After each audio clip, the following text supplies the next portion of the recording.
So that sort of, that inner turmoil that we all feel is exactly the one that John the Baptist felt, locked in his prison. Was he right? And Jesus' response is go tell John what you see. The deaf hear, and the blind see, and the lame walk, and the poor have good news preached to them.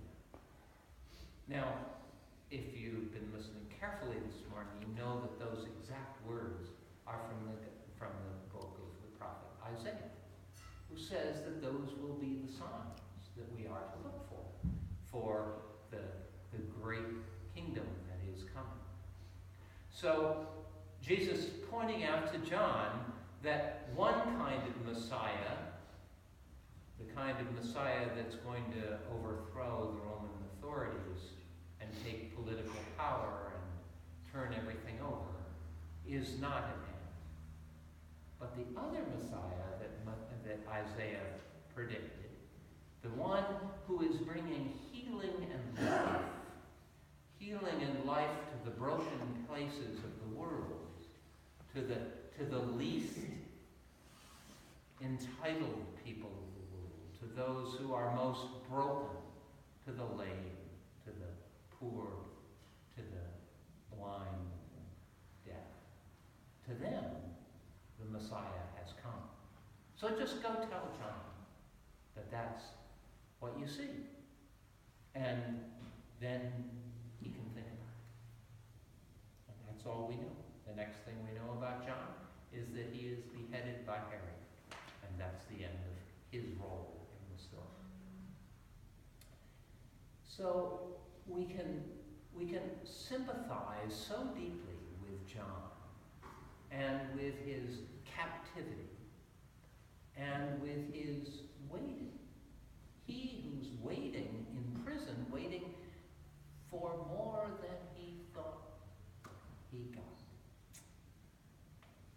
In the church, we take this period of waiting seriously, and we try to mark it off with these 4 distinctive weeks.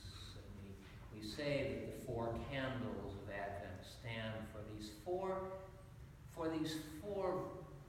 could call them virtues, but they're really realities more than virtues. These 4 things of hope and love and joy and peace.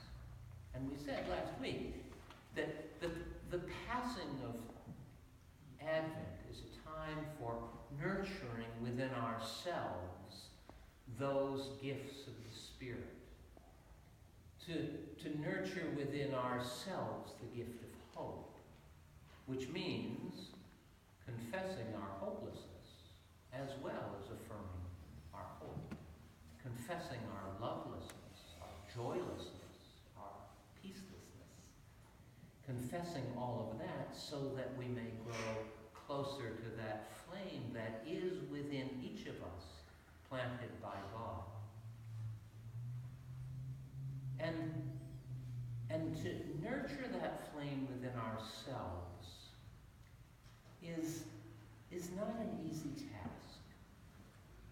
Because you can't, when you are in the midst of despair, simply tell yourself to be hopeful.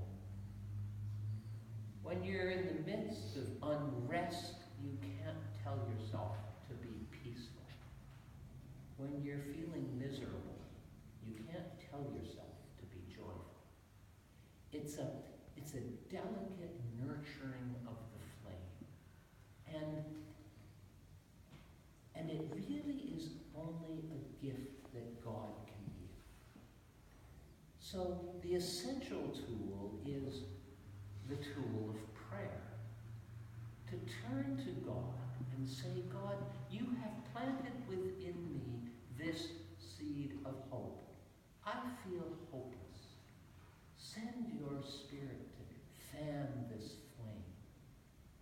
You've planted within me the gift of joy. And blow your Spirit into me that I may know that joy more deeply. begins with prayer. But the other thing that we do, that we can do to nurture those flames, is to nurture them in one another. To be to one another the Spirit of God, blowing hopefulness on the hope of others. It is when we share that gift and enable others to know love and hope and peace and joy that it is nurtured within ourselves as well. Of course, we want to be light to the world, but it begins very intimately. It begins by prayer with God, and then among those who have been given us as companions in this world, among those who are members of this place, members of our family, members of our friends, among them, to nourish in them their own hopefulness, their own joy, their own love, their own peace. If we do that, those two things, then those lights will shine in more brightly in us, and we will know how it is to wait. How it is to wait not just for the birth of Christ as a child in Bethlehem, but how it is to wait all life long. How it is to live through those periods of waiting which seem to be what life